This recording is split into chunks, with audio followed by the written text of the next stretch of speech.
Hi, everyone. Welcome to Home Cooking with Foodland. And we're excited to be here. It's Wednesday, 5 o'clock. And for those of you that were with us last week when we did kimchi jjigae and the Korean pancake, thanks for being with us. And we got some feedback. People did them. They did the dishes and they had a great experience. So nice job. One of the feedback pieces that we got was, hey, too much kimchi soup and kimchi pancake. And I get that.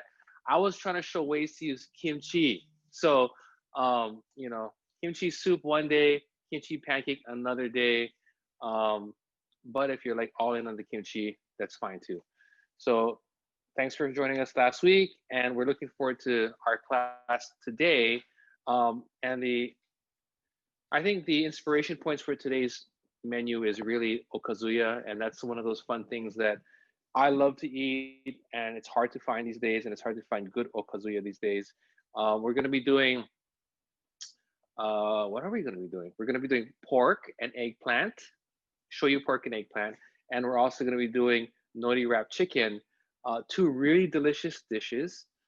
We do actually serve the nori wrapped chicken at our okazuya at Pearl City Foodland Farms in the okazuya station we have there, and it's delicious. And the first time I actually heard of this was from Stacy, who's our vice president of sales and merchandising. She used to be a store director in Hilo, and they used to make that, and that was one of their signature items. And so I was like, "What is this stuff?" But super delicious. Kind of a little bit involved, but the fun thing is, it's worth the effort. And the eggplant we're gonna do a little bit today, where I think some of the dishes. One of the things I'm trying to teach is that in Hawaii, we tend to just do shoyu sugar, shoyu sugar, shoyu sugar.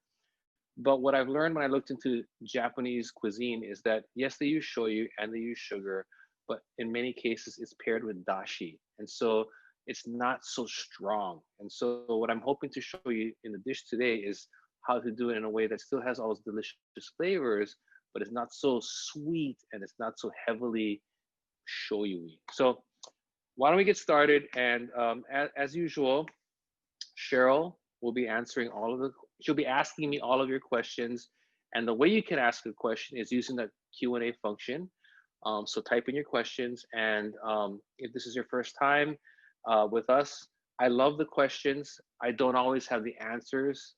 I can make up a good answer if I need to. But I like that because I feel like it's a dialogue. So please ask your questions.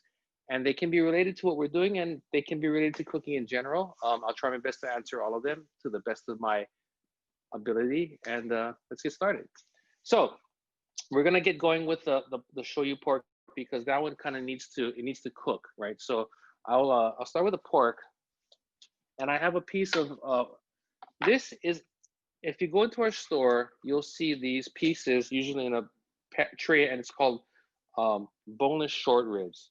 And I believe what they're getting is this is a cut off of the butt, the pork butt. The big butt that has the bone in it that you can use to make roast and pulled pork and all that. And the reason I chose this is I'm looking for this fat. I'm looking for all this fat because we're going to cook this slowly, and the fat.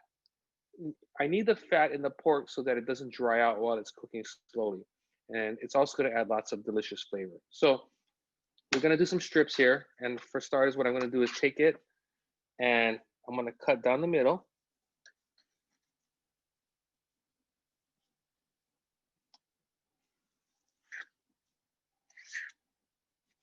And then I'm gonna take these pieces and then I'm gonna cut strips. And the reason why I cut it down the middle versus going from the top is I wanna make sure that when I cut this, I'll put them together to make it easier. For whoever gets the piece on the top here that has a little bit more of that fat, they're gonna get a little fat and they're gonna get some meat too. If I cut the other way, you might just end up with all fat. And now, if you like fat, that's not necessarily a bad thing, but what I'm just trying to do is balance the meat to fat ratio. So I'm cutting nice little strips. And what's gonna happen is the pork, as it cooks down and it renders out, they'll have little tiny pieces of pork in the dish. And those are like the little happy surprises, when you're eating the eggplant, which will be mostly seen, you'll get a little piece of pork every so often, and those are the nuggets of happiness that you're gonna get when you eat the dish. Can you use a leaner cut of meat? You can use a leaner cut of meat, but what you're going to end up with is the pork will be drier. So the importance of fat when you're doing moist method cooking or long method cooking is that the fat essentially helps keep the meat from drying out. So you can use a leaner cut, but I would recommend using a fatter piece here. So you could use a pork loin or pork sirloin. You're just gonna have the pork pieces will be drier, and the fat also will not render out into the sauce, which also gives you a smooth mouth texture, a velvety mouth texture. So that's the trade-off you're gonna have. But if that's what you want and that's important to you, then you can absolutely do that. Okay, so we've got our pork done. I'll put it aside for a moment, and then we'll start moving into now these. Oh, one of them jumped off the plate all the way into the floor. Can you use ground pork or pork belly? Pork belly would be great. I would love pork belly. That's going to even be more luxurious. You could use ground pork. The only thing that's going to happen is if you use the ground pork, you have little pieces of ground pork floating around. When we see the dish finished, you'll see what I mean. If you were going to do something that you wanted to like really, if it was going to be a ground pork dish, like I would add a lot more ground pork. So it's almost like a 50-50 ratio. So it's almost like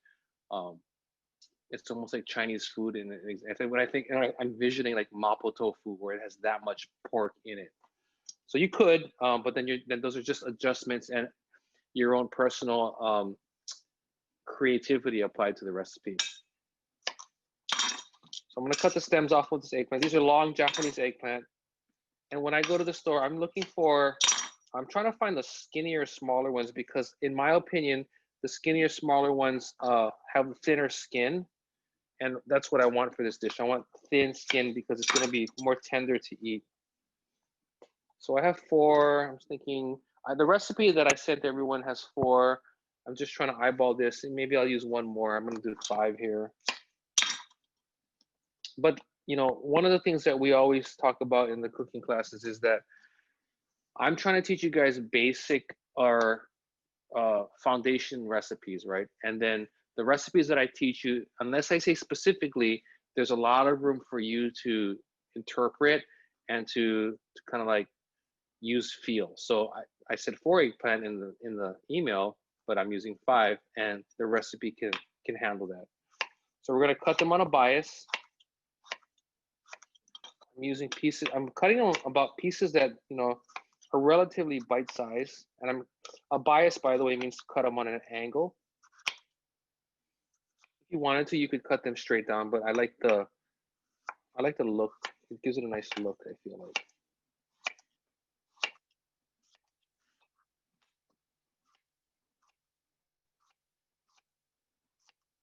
If somebody doesn't like eggplant, can you use squash instead? I've not done this with squash. I'm sure you can. You just have to be more careful because the squash, if you cook it too fast and if you cook it too long, it will fall apart.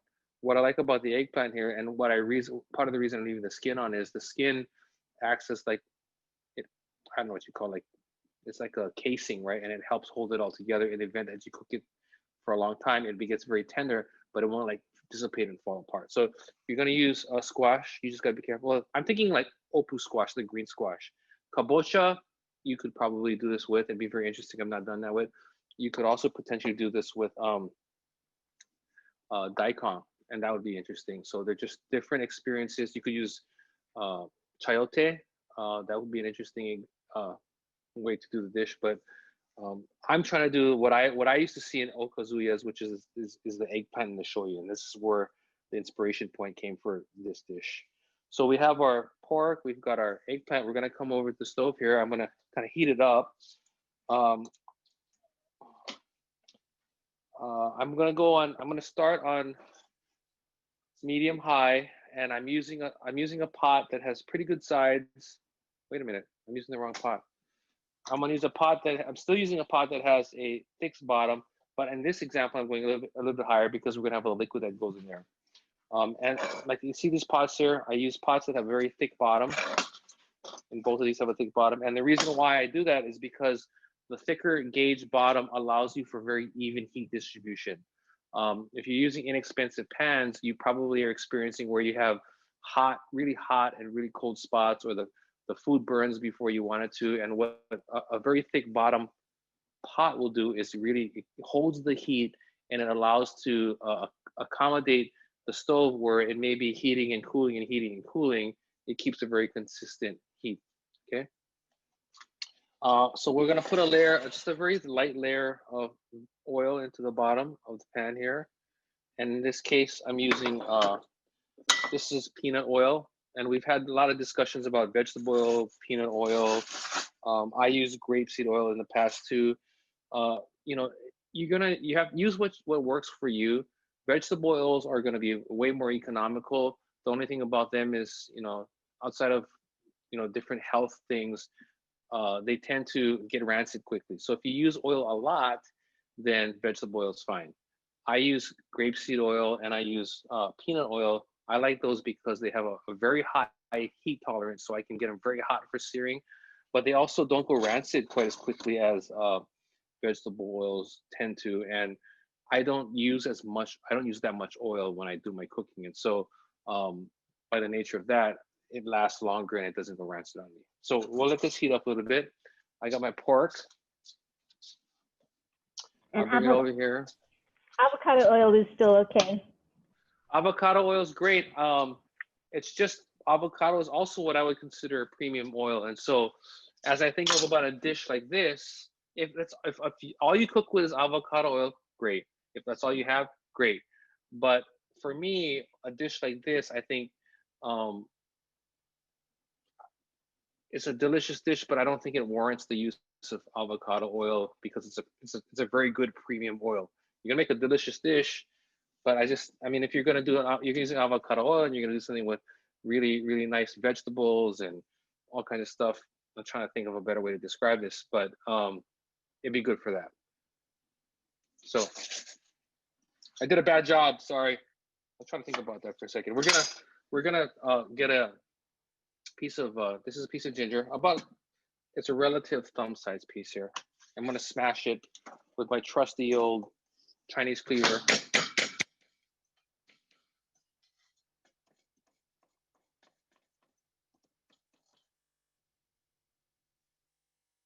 Okay, so now we have wisps. We see the wisps. Well, the wisps are smooth, and the see how the pan, when I move the oil down, you see how it has it ripples. That's an indicator that it's ready for the pork, and I want to lightly brown the pork.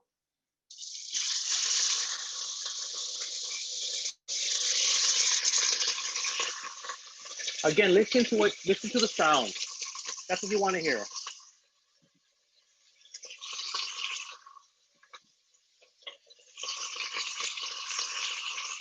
And also look in the pan. You don't want to put more than that in the pan because you'll risk overcrowding the pan and the temperature will drop, and then you won't be browning the pork.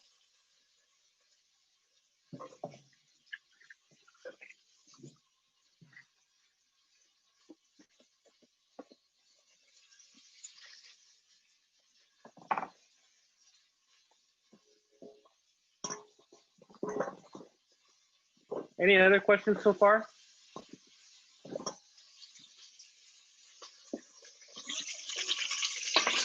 No questions right now.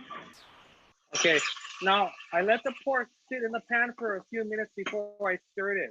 And one of the things that people do when they're learning how to cook or they don't cook a lot is they think that cooking is moving. And what I'm trying to do is brown the pork. And if I keep moving the pork, it won't caramelize. So I put it in the pot, I let it do its thing, and I did not do anything to it. And then I stirred it. So I stirred it, I'm gonna let it sit again, I'm gonna let it do its thing. And then I'm gonna lightly move it around, okay? Okay, you know how you talked about oil getting rancid quickly? Yes.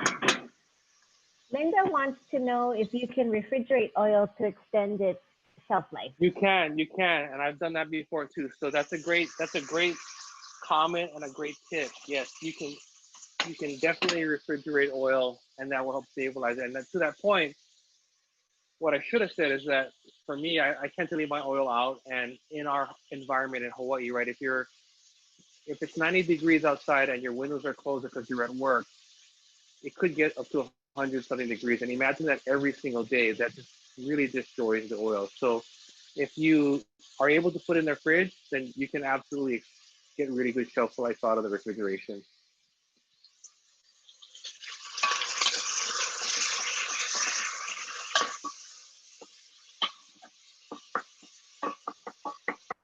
Keoni, why do you sometimes flour the meat to brown it or before you brown it, and sometimes you don't in these types of stew dishes? So it depends on what the texture that you're looking for. And I'm trying to think if I've done anything specifically about flouring, but in general, like if you're gonna make beef stew, you would and I would flour the beef, right? Because it will help with the browning process. It also helps dry out the beef to make sure that you get all that moisture off. Moisture is the enemy of browning, because if I put something that's wet in the pot, what will happen is all of that, all of the water drops the temperature, right? And then you end up steaming. So I flour beef, but the reason I flour beef for a stew is because I want a sauce that is got more body to it, and I will probably add more flour in the cooking process because I want it to thicken. In this dish we're doing here, the broth should be very thin, and it should be very it shouldn't have all of that texture that you would in a Western stew. So that's why I'm not adding the flour here. I'm gonna take the pork out now. It's brown, and so I'm gonna take the pork out so that I can take care of the eggplant. Okay.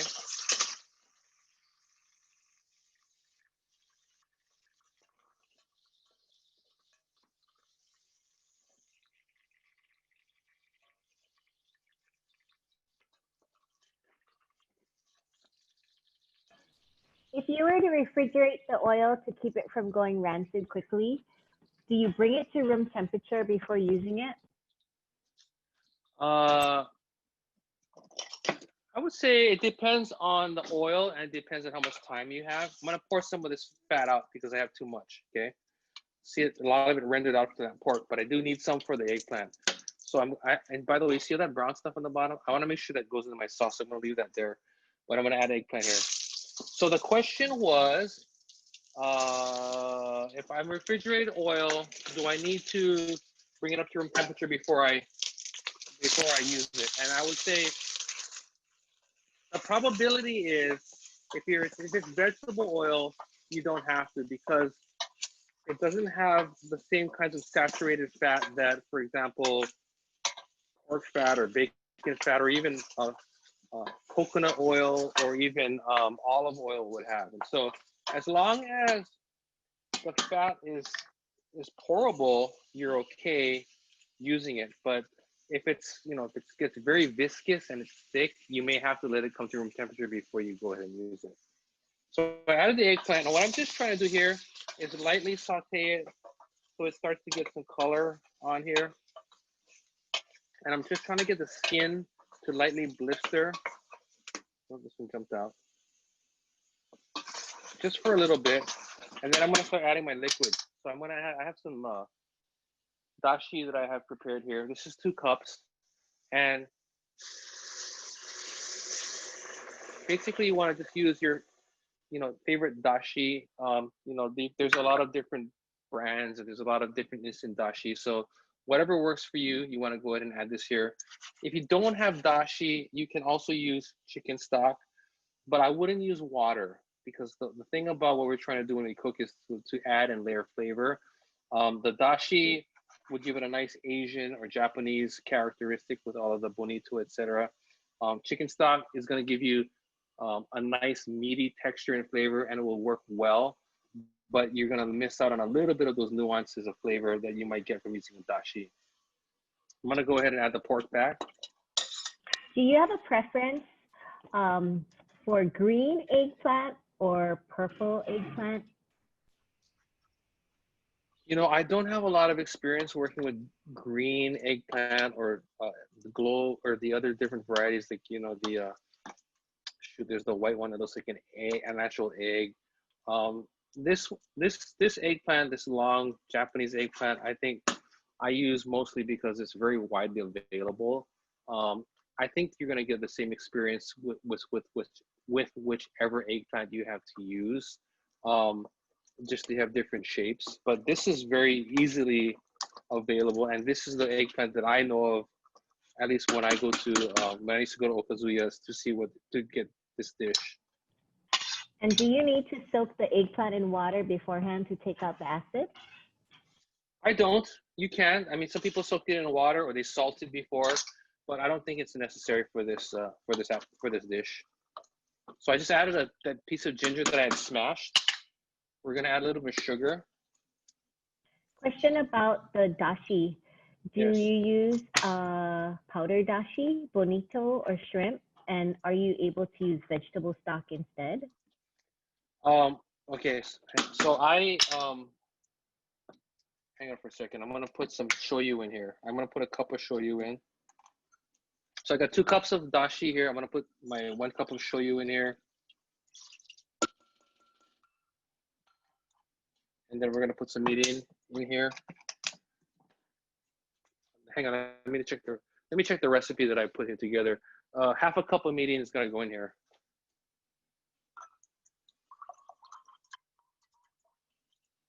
And we're gonna bring that up to a light simmer, and we're gonna let that do its thing for about 15 to 20 minutes. So I'm gonna bring that up here.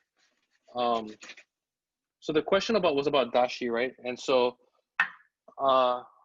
can you use a vegetarian dashi? And I'm not familiar with vegetarian dashi because most of the dashi that I know of have bonito in it. But if you were gonna make your own that has kelp, and if you're gonna use maybe shiitake mushrooms or a lot of stuff that has umami, you could totally do it. I'm assuming if you're gonna use a vegetarian stock, then you're gonna probably not be putting the pork in. You maybe put tofu or abudage, which I think would work. What was the other question, Cheryl, about shrimp or what was the question? The first question was, do you use the packaged powdered dashi, bonito, or shrimp? I use packaged. I mean, because when I'm making this, I'm trying to do something on the fly. There is the trade-off, right? Because a lot of the packaged ones have MSG in them, and there's a lot of debate about whether MSG is or is not good for you. In my opinion, I used to think it was not, and I'm okay with using it now. I know that some people have an MSG sensitivity, so if you have a sensitivity, you might want to find another option. Maybe use chicken stock or do the scratch version. Scratch version is always better, but it just really depends on how much time I have when I'm getting ready to make this. So I'm gonna let this. I'm actually gonna move this. I'm gonna heat this pan up, and we're gonna move this over because we're gonna get ready to do the nori chicken. But take a look at what you're seeing here. This kind of slow simmer is what we're looking for. Okay, you want to see it, the water moving. It's cooking the eggplant. It's cooking the pork. All the flavors starting vigorous. If it's vigorous, it's too hot. It's boiling hard, and what will happen is eventually, once the eggplant gets tender, it'll start to just fall apart. So the goal is to help all of the flavors come together and move in the liquid, but at a rate where it's gentle so that you're not breaking everything up. Okay, I'm gonna slide this over. Our friend Erica Engel wants to know if you can use kombudasi. You can. I'm just gonna say you can, because if I start getting into specifics, I'm afraid she's gonna start asking me too many detailed questions. But yes, you can. Absolutely. Kombudasi, perfect. And it's great to see you. By the way, have you been to Mahi Ai Table yet? And tell us again, what dashi do you like best? Oh, you know what? I'm not a dashi like purist, so I will use whatever I think is at a good price at our store on the shelf at the time. So, I mean, there's brands that I think is well packed, there's Shirakiku, there's different ones on the shelf, and right now, I mean, because we are going through this pandemic, sometimes we have stock issues, so it's kind of like whatever I have available to grab to use. So that's kind of that's my decision matrix. Okay, so we're gonna start with the nori chicken. I actually pre-marinated the chicken, and the reason why is I wanted to make sure that there was time for it to marinate, because I want to show it to you and then immediately start cooking it, right? And I really want flavor, and I want you to see what the marinated product looks like. So this has been marinating from this morning.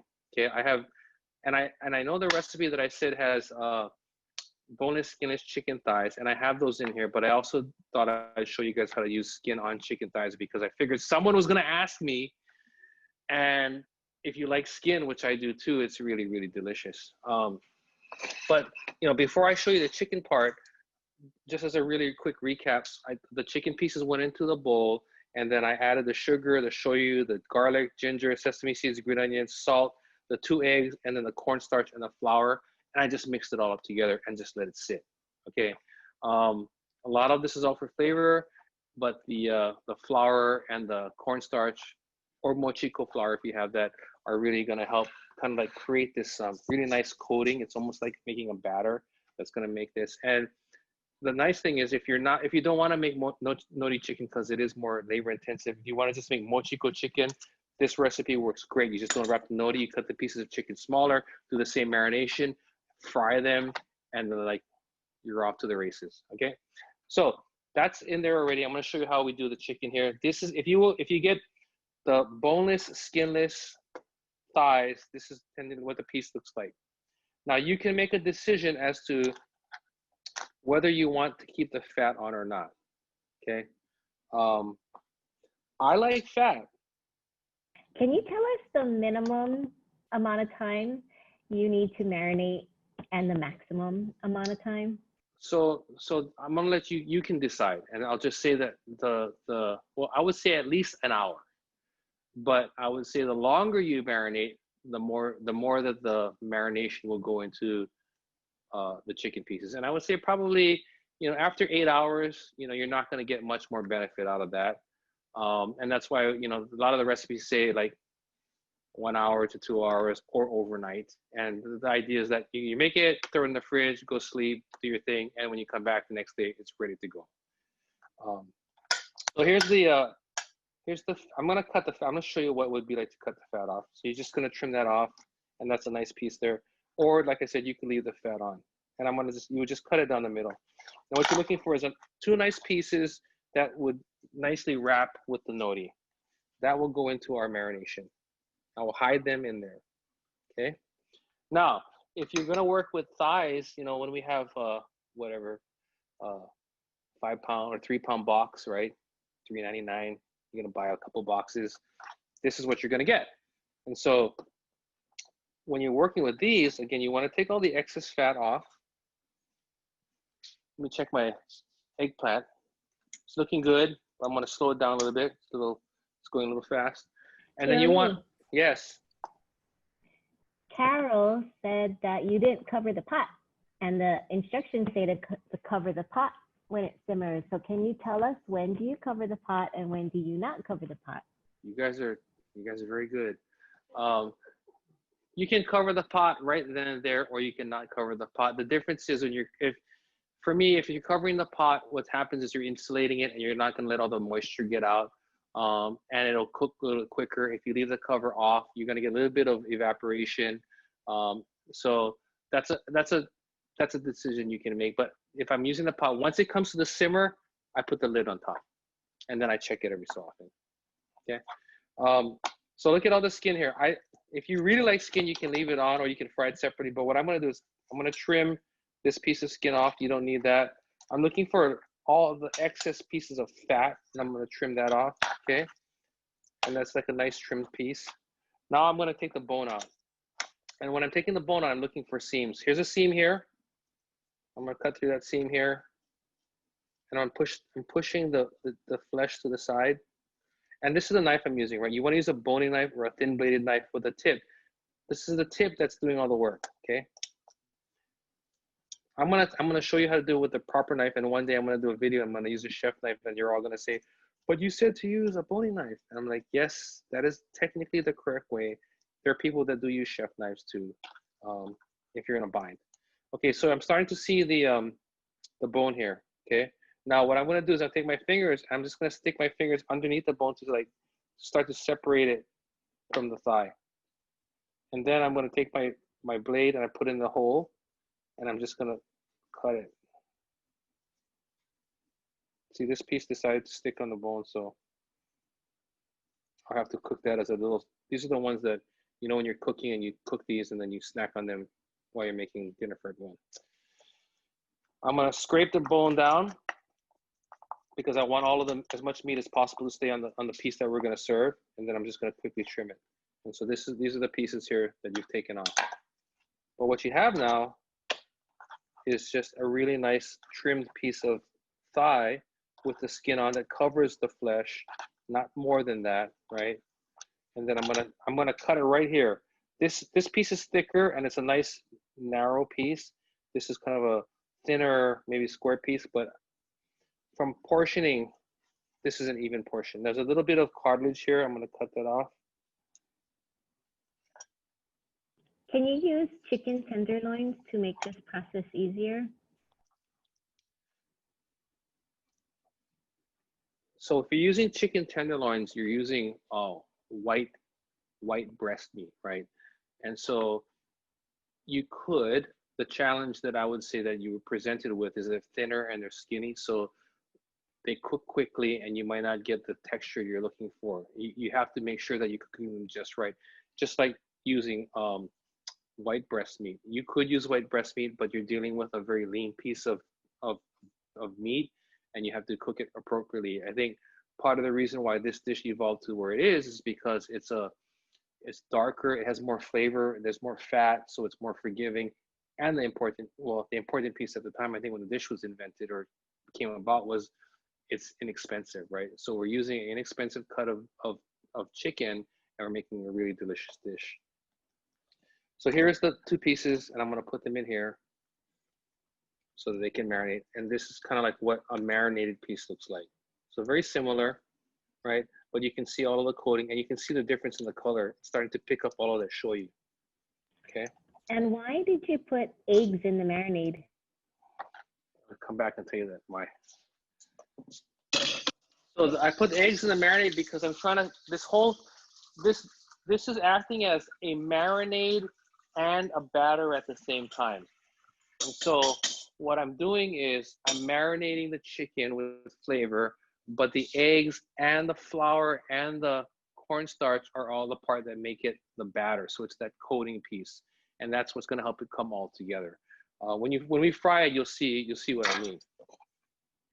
So now what we're going to do, our eggplant is looking good. It's very slowly simmering here. You want to take a look and see what we got going on here? But you see how it's moving very, very slowly here, okay? The bubbles are moving slowly, and that's what I'm looking for. I'm gonna kind of like, we're gonna start wrapping the chicken, and then we're gonna go ahead and fry it, okay? And you use a stainless steel pot, I do. right? Is that better than a nonstick pot for browning? So I use a stainless steel pot because I actually have stainless steel pots. I have nonstick pots. I have Analon. I have like all kinds of different pots because I think if you enjoy cooking, you just never stop buying stuff. But in this example, I'm using the stainless steel. I could use a nonstick if you have one. That's great. I think you just need to make sure that the nonstick that you're gonna use is heavy enough so that it maintains the heat. And that's the key thing that we're gonna talk about all the time is your pot heavy enough to be able to maintain the heat so that you're not constantly having to continue to adjust the pan. So I have some nori that I've cut already, and I'll show you what we did here. We just took a sheet and I cut it. And if you use scissors, you can do that too. I just like to use a knife because scissors, I always end up going crooked. So I'm cutting this into fourths. And again, when I cut into fourths, I go in half, and then I go and take my half and cut it in half because that's gonna help. It's easier to do it that way than to try to like gauge exactly a perfect 1/4 out. So here are my strips, okay? And then I got a plate here. One of the things when you're cooking, you want to constantly be cleaning, and you want to try to find ways to keep your mess from getting all over the place. And so I'm going to do this to prevent my mess. I have a sheet pan here. I am going to put cornstarch on it because this is where I'm going to put my finished pieces of chicken. And what's cool about this is that it's going to keep it from sticking to the pan, but also all the extra juices from the marinade and the batter here will kind of help go soak up some of the cornstarch and add to even more of that crust that we're looking for. So sheet of nori goes down on the plate. Take a piece of chicken that's been marinating at least an hour or overnight. And then I'm gonna place it right in the center like that. And then I'm gonna roll over. And I'm gonna take some of this juice and kind of glue it together. And then I'm gonna place it right here down like that. And I'll just continue the process over until I get through all my pieces here. Do you store your nori to keep it crispy? Yeah, so the nori, for me, what I do is I keep it in a Ziploc bag.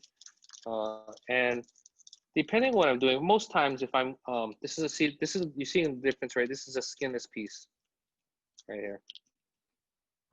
Most times I take the nori, if I'm gonna, if I'm gonna do this, I'm gonna take it, the nori, I'm just gonna go ahead and cut it and go for it, right? But if I was gonna do something like make sushi, or if I was gonna make spam musubis, I will take the nori on the sheets and then I will lightly toast them on the stove. So I turn the stove, one of my burners on to low, and I'll basically like lightly fan it over to toast the nori to crisp it up again. And that really brings the nori back, it brings it back to life.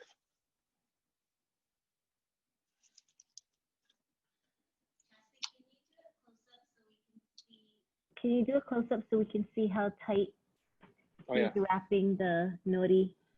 Okay, so I'll go slow too. So you're wrapping it. I'm trying to get it as tight as I possibly can, and I'm holding it there, and I'm pulling it together here,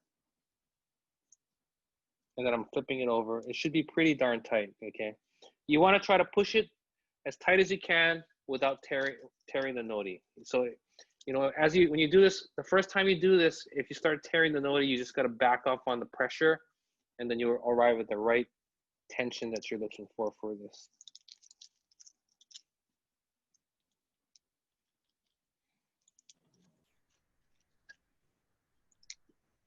Let's talk about chicken. Sure. Is there a difference in using air-chilled chicken versus water-chilled chicken? Okay, that's a really good question, and I'm going to say my opinion, and I'm sure there are many debates about that, right? They're both good, they're both great. I think that the difference with air chilled, if you're going to use air chilled, is that the water didn't have a chance to take the flavor away if it's in water, right? So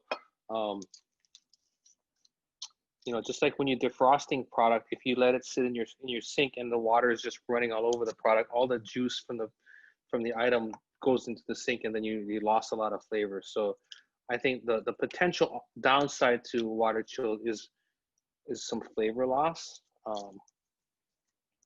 So that would be the difference in my opinion. Now, if you're, I ran out of nori, so I gotta cut one more. Let me see. Let's go get this pan heated up, and we'll start working on this. So this one here, the tricky thing about making nori chicken is, as you see in the recipe and what you're seeing, there's a shoyu and there's sugar. And when you're frying shoyu and sugar or high temperatures, the sugar has a tendency to brown quickly and potentially burn. So you have to be mindful about the temperature of the oil that you're gonna brown this in, and you gotta keep watching that. What I'm gonna do is we'll get some of that going, and then we can, if there's time, we can finish the other pieces of chicken. But I want you folks to see what we got going on here, okay? So I'm heating up the pan, and again, I like a thick gauge bottom. It can be stainless, it can be aniline, it can be nonstick, but the important thing is to try to use a pan that really has some weight to it, because it'll evenly distribute the heat and it will hold on to the heat. If it was a very thin pan, as soon as I start putting all of that room temperature product in there, it drops the temperature, and then I have to wait a long time for the heat to come back, and you just start to have all kinds of problems with the dish, okay? So I'm just putting, I need a little bit more. I'm out. But you see how it's, again, cooking is listening and it's looking besides just tasting, right? Or following the instructions. You see all that? It's getting hot, and you're seeing the oil start to ripple, and that's kind of what we're looking for. I want to put a little bit more fat in here. And I'm gonna start it kind of on the high side. Once I put the chicken in, then I start to play with the temperature, because I wanna, when I put all the chicken, it's gonna drop the temperature. And when I see the temperature start to heat back up, it's gonna start cooking faster. That's when I'll start playing with the temperature, because I wanna just get it just right, okay? We'll get that going. I'm gonna put a little bit of cornstarch on the top of my chicken here. You could also, if you wanted to, you could roll them around. But the thing about this is, you know, I'm showing you how to do this, because that way, if you wanted to do a little bit ahead of time, you wanted to do these the night before, you could kind of like sheet pan them up, and you're ready. And so it's quicker the next day. You do want to make sure that you don't over cornstarch these, but a little bit can really help with making this batter. And the reason I'm using cornstarch instead of flour, I know that we have flour and cornstarch, but if I were to add flour, my concern would be that even flour will brown quickly, and I already have to show you in the sugar here where the cornstarch tends not to do that. Okay. Now I do have two kinds of, I have skin on and skin off. And so when I'm deciding what I'm gonna fry, I'm gonna try to put the skin on pieces together first, or the skin off pieces together first, and also try to get the similar size pieces together, because they're gonna cook at the same rate. So now I'm gonna start with this. I'm gonna test it. Let's see. Okay, that looks good. See how it's just kind of like nicely sizzling? It's not really, really loud. It's not angry. That's kind of what you're looking for, okay? Another one in here. I'm doing the skin on pieces first.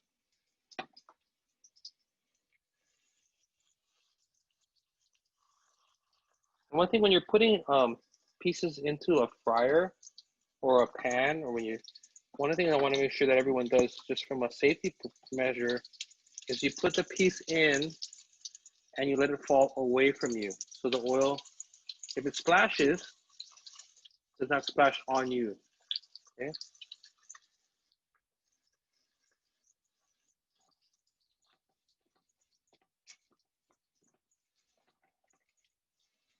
We'll put that in, another one in here.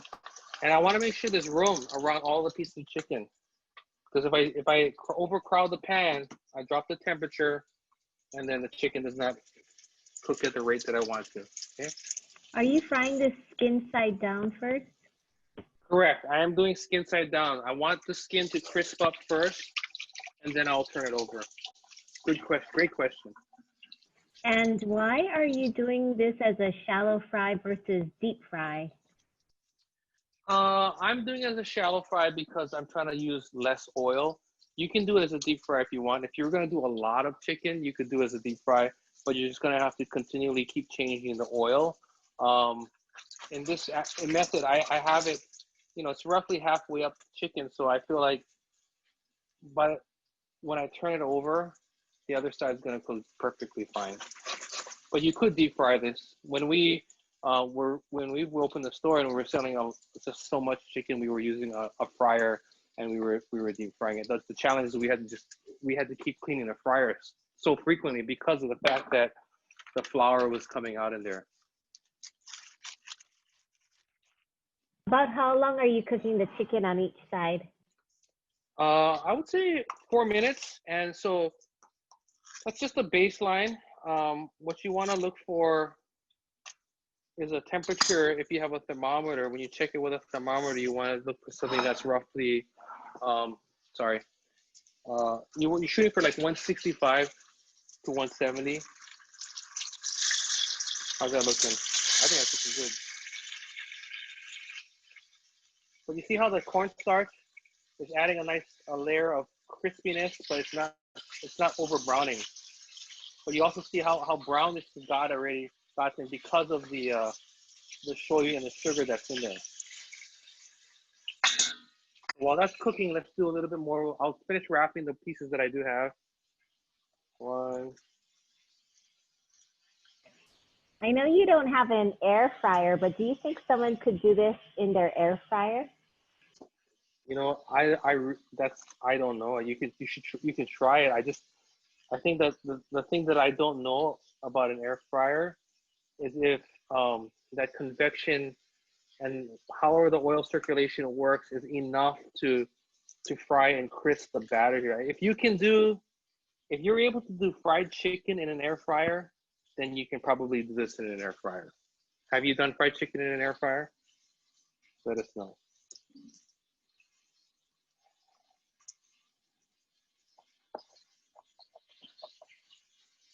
So these I'll probably come back and fry these later, but you can see you get a sense of the process. We got our chicken frying.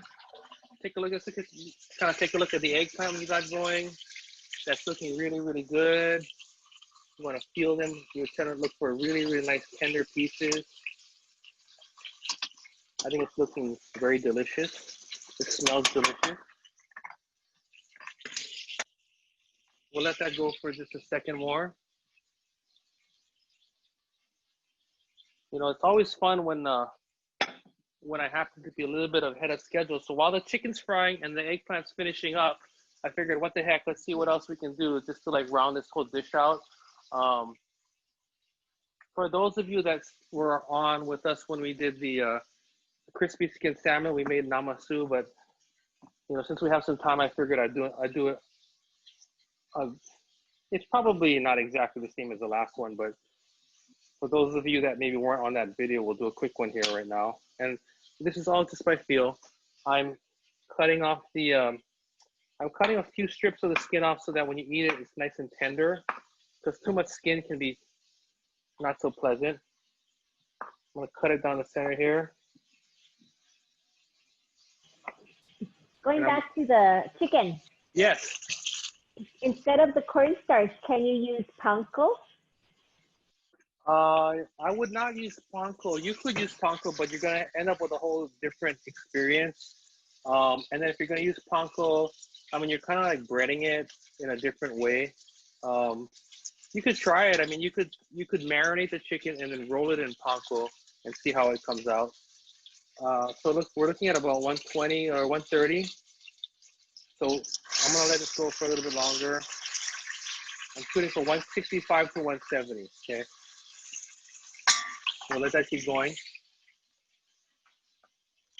Now you can leave the seeds in here if you want. I'm gonna take them out. I'm gonna try to find some place I can scrape these real quick.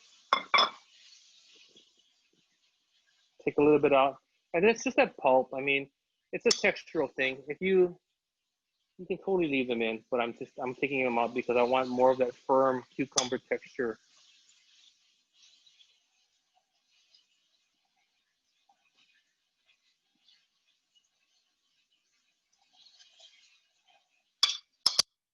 Probably maybe put that in a smoothie. I'll save that for Sharon tomorrow with her kale smoothie. Kale cucumber inside smoothie. All right, we're gonna cut these up real quick. You can come on a bias, like you know how I love to do bias, right?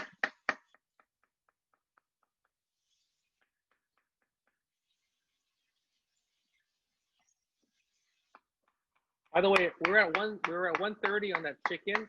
So go from 130 to 60. 160 is gonna be quick. So I'm gonna go check it now after I just cut this. Can you describe what you're hearing or what you're smelling that makes you check on the chicken? Yes. So as the chicken is cooking, it starts to get even more caramelized because of all of that browning that's happening, and I'm smelling that. But also, I'm just, you know, the smell gets more pronounced. The sound is the same, but the thing that I don't want to hear it at 150, right? So we're very close. I'm going to flip it over for a little bit more. What I don't want to start smelling is burnt toast. When you start smelling the both, if you're getting there to the burnt toast, that means it's starting to burn, right? And so that's the kind of thing I don't want to smell. And gradually in degrees, as long as you're conscious, you start to smell this browning get further and further along that smell.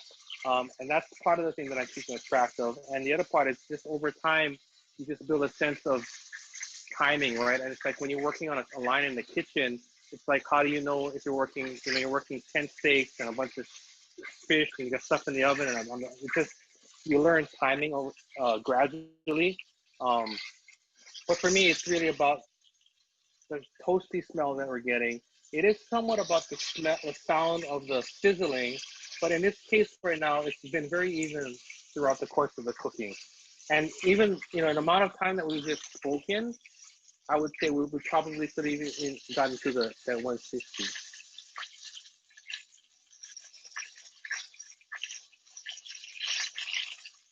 See how quickly that works? And now I'm gonna pull it off because it's gonna carry over 160. We're like at 165. It's gonna carry over probably about 10 degrees. So it'll take us to like 175-ish. And for thighs, that's perfectly fine. Remember we talked about that they're flavorful and they're juicy, and all of that is really gonna help kind of really keep it from drying out while we're cooking. So we have our chicken. I'm gonna sit here for a second. I want to finish out our namasu that I decided to make for us. Oops, excuse me. So the cucumbers will go in here. And then I'm gonna take some carrot, peel it a little bit, and use my favorite. It's funny. I bought this julienne's peeler and I never used it. And then I started doing cooking classes and I use it all the time now. So I'm very excited. And so thank you for getting me to use this. We're gonna run this down here, right? Do some quick julienne so we can add some color, flavor, and texture to the dish. If you don't have one of these, no problem. You can put carrot. You don't have to put carrot, or you can take them, slice them thin. But I'm gonna stir it in for some color. And then throw some sesame seeds in here. Again, this is all to feel. I'm going by feel. This is one of those dishes you kind of cannot go wrong with if you go by eye.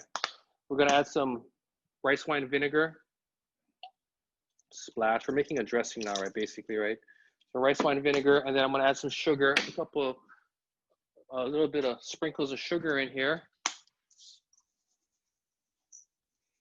We'll stir it all up. And then we have pretty nice namasu. And then, figure what the heck, since we're going Okazuya style, we gotta make this thing look good, right? So I got namasu here. We got our chicken, got some eggplant. Why not, we'll do a quick musubi, right? I got some fresh rice and we'll do a fast one. I mean, there's lots of ways to do it, but you could actually, I'm sure that everyone, if you live in Hawaii, you got one of these, right? That's the one Bodhi uses, but I'll show you how to do it in my hand real quick. This is salted water, right? And I want to take a little bit of rice. I'm gonna try, by the way, when you're scooping rice, you don't want to go in. You want to kind of like slice into it because you don't want to break up the grains. Okay. Oh, sorry. I have an ume. I love ume. I know everyone from Hawaii loves ume too, right? So I have this is a soft one. I'm gonna squeeze it to get the seed out. Okay. Take a little bit. I would say we were like we were talking about last week, right? We're gonna reference sports ball sizes. So what is that? That's like a tennis ball, right? And so what you're looking to do is you're trying to create a triangle. Like this hand, my hand is going like this, and I'm shaping it into a triangle. And I'm not mashing the rice. What I'm just trying to do is form the rice. I want to try to maintain the grains, okay? Here's a nice triangle. I'm gonna make a hole, put my ume inside, re-tighten it up. And so we have a nice musubi. You could put furikake, you could wrap it with nori. There's a million ways you can go with it, but to me, this is the kind I like.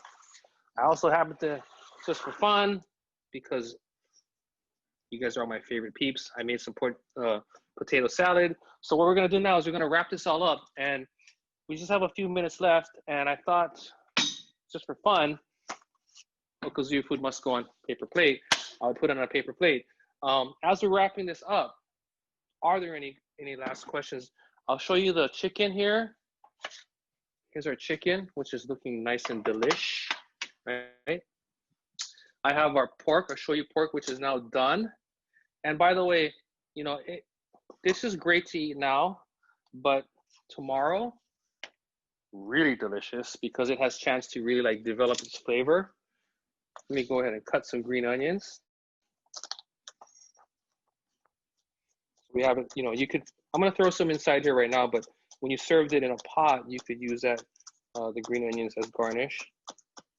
But are there any last questions? By the way, we have recipes for the namasu on our foodland.com website. We also have recipes for potato salad on our foodland.com website, so you can look there for that.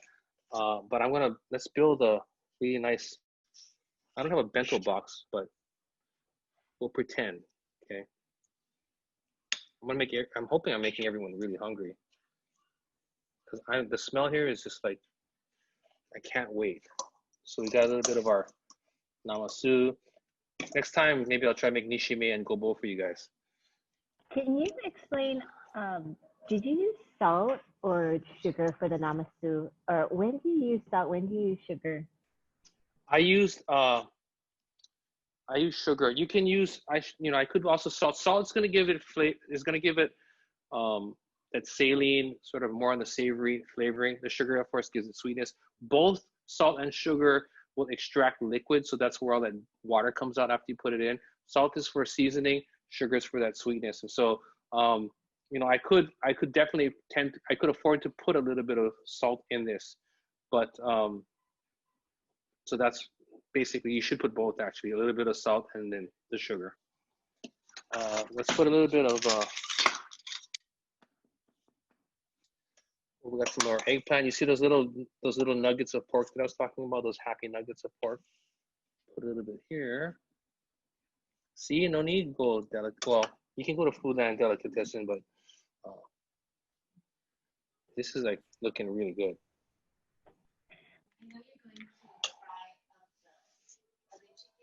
Yes. Yes. Would you change the oil before you fry the next batch, or can you use the same oil? A good question. I'm going to show you what we can do with the oil, and then we're going to go ahead and wrap. Unless there are any other questions, let's come over and show you real quick. And we did this when we did the fried chicken. Basically, what I do is, yeah, you see all this stuff here. It is going to eventually start to mess up and you don't want to waste all this. So basically, what you want to do is filter. So what I did is I have a very fine mesh strainer, and then I would strain this out. Try to keep all that in here. And you see all the stuff that stayed in there. I would wipe out the pot and then repeat the process. Eventually, after a couple of rounds, you're gonna have to just get rid of it all. But you should be able to do a couple versions until the oil is really smelly and it's really black and you can't get any of that stuff out. That's when you change it. But that's kind of how I recommend being able to do this. In the restaurants, we have fryers that have filters and we constantly filter, but that's just like the manual way to do it. Are there any other questions? Cheryl, any more questions? Yeah, okay. When do you use the water? Why did you use water when you were making the musubi? Okay, so I use water when I was making the musubi because, well, two things. The water is seasoned, so by seasoning the water when I make the musubi, I'm also seasoning the rice. But as you notice, when I made the musubi, I didn't have to like keep going to the sink because it didn't stick to my hands. So the water keeps the rice from sticking to your hands while you're making the musubi, and the salt in the water seasons the rice when you're making the musubi. Other questions? No other questions. All right. Well, here's our this is dinner for me tonight. Don't be Jay. Well, I hope you guys had fun. I hope you guys learned something. It was really fun to do this, and I don't get to eat like this all the time, so it's like a treat for me. And I'm looking forward to seeing you guys next week. We're thinking about what the recipe is going to be for next week. I think we'll still have fun with. We're definitely gonna have fun with it, and we hope to see you. So thanks again, and we'll see you in 7 days. Bye now.